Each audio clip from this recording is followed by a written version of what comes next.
أم سيليا من فرنسا. أم سيليا، يا مرحبا. الو. هلا اختي، تفضلي. الشيخ وسيم. نعم اخوك وسيم.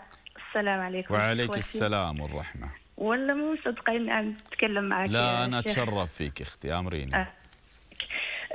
انا عم اتصل فيك يا شيخ مشان عندي مشكلتين، عندي موضوعين. الموضوع الاول يا شيخ، انا حابك تتكلم على بر الوالدين. نحن عائله يعني عايشين بالجزائر، وانا متزوجه وعايشه بفرنسا. نعم. عندي امي يا شيخ بتعاني كل يوم كل يوم. عندي اخت يا شيخ والله ما بتقول انها امها، يعني على الطالعه ونازله بتسمعها كلام ما بينسى. من اللي بيسمعها كلام؟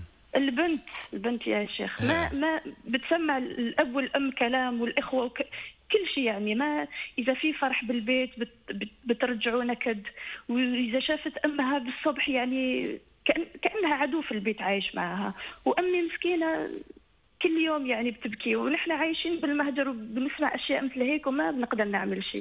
لا، الاصل ان يرد على الاخت ان اساءت للام تعليما وتاديبا. اعيد، تعليما وتاديبا. فانت ترين يأدبوها بكل طرق، ما مشى الحال. اكمل. العقوق منكر، العقوق منكر صح وذنب. والنبي عليه الصلاة والسلام يقول: من رأى منكم منكرا فليغيره بيده، فإن لم يستطع فبلسانه. فأنا لما أرى أخي يقوم بعقوق أمي أمامي فهذا منكر لابد أن يغير، فإما نعلمه وإما نؤدبه. علمتي؟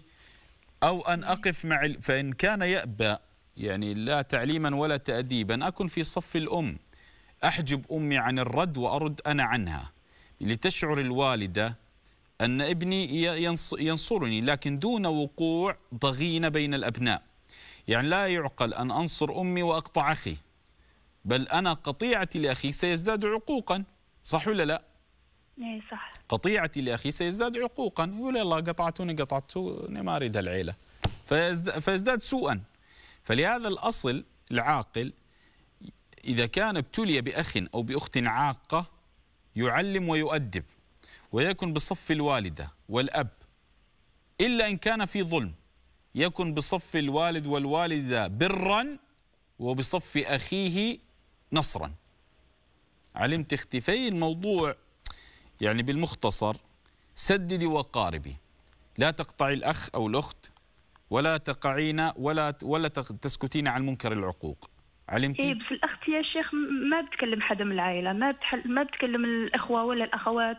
لو شافت حدا يعني مبسوط مع جوزها بتعمل نكد، ما بتفرح لاخواتها، ما بتفرح لفرحهم. ما تلاحظي من اول الاتصالات عيله كل اول اتصالات الان العوائل متفرقه، ما تلاحظين؟ صح؟ ايه ملاحظه. وتريدين الله ينصرنا ولا يجمع شملنا. اذا حنا في عيله واحده ما نتفق، في عيله واحده وقلوبنا ما هي على بعض، في عيله واحده ونتكلم القال والقيل والغيبه ما نتمنى الخير للاخر، وحنا في عيله واحده وتريد الله يجمع صفنا ويوحد كلمتنا.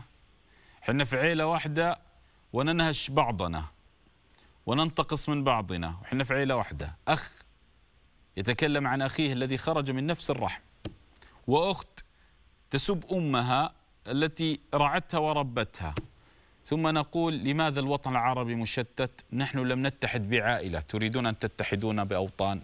دعوا عنكم المثاليات، نظفوا قلوبكم ثم تكلموا عن أوطانكم. نعم سيدتي.